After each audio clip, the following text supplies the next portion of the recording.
선크림에 대해 알아보자.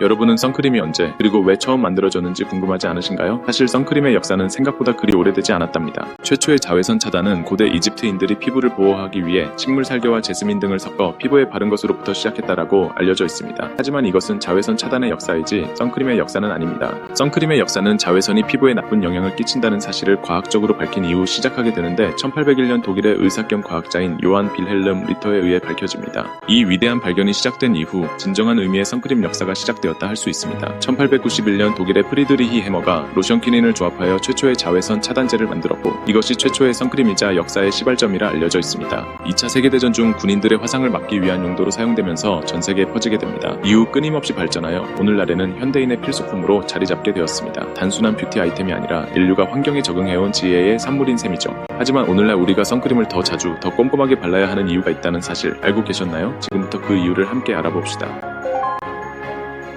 기후변화로 인해 자외선의 강도는 점점 더 높아지고 있습니다. 오존층이 얇아지면서 해로운 자외선이 우리에게 더욱 많이 도달하게 되었죠. 특히 최근 10년간 국내에서도 자외선 지수가 꾸준히 상승하고 있어 피부암, 색소 침착, 주름 등 다양한 피부 문제가 증가하고 있습니다. 이러한 문제는 남녀노소 모두에게 영향을 미치는 중요한 사회 문제입니다. 야외 활동이 많은 분들은 물론 집안에 있어도 방심해서는 안 됩니다. 흐린 날이나 실내에 있을 때 선크림을 생략하는 분들도 많지만 자외선은 구름이나 유리를 뚫고 피부에 영향을 줍니다. 따라서 매일 꼼꼼하게 선크림을 발라야만 피부를 보호할 수 있죠. 과학적으로도 자외선 노출이 피부 노화의 80% 이상을 차지한다는 연구 결과가 있습니다. 젊을 때부터 꾸준히 선크림을 바르지 않으면 심할 경우 피부암의 원인이 될 수 있기 때문에 선크림은 이제 선택이 아닌 필수가 되었습니다.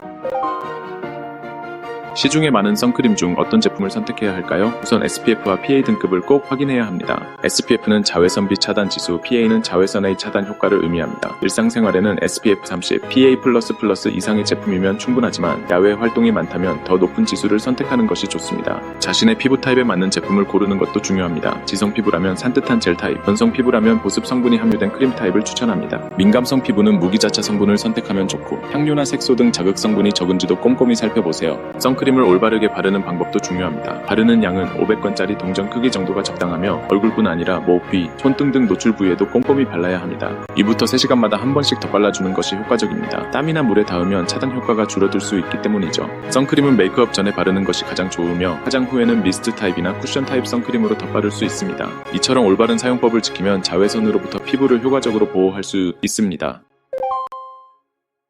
지금까지 선크림의 유래부터 기후변화로 인한 필요성, 그리고 올바른 선택과 사용법까지 알아보았습니다. 오늘 영상이 여러분의 피부 건강을 지키는 데 도움이 되었으면 합니다. 혹시 선크림에 대해 궁금한 점이나 추천하고 싶은 제품이 있다면 댓글로 공유해주세요. 여러분의 피부 건강 앞으로도 함께 지켜나가요.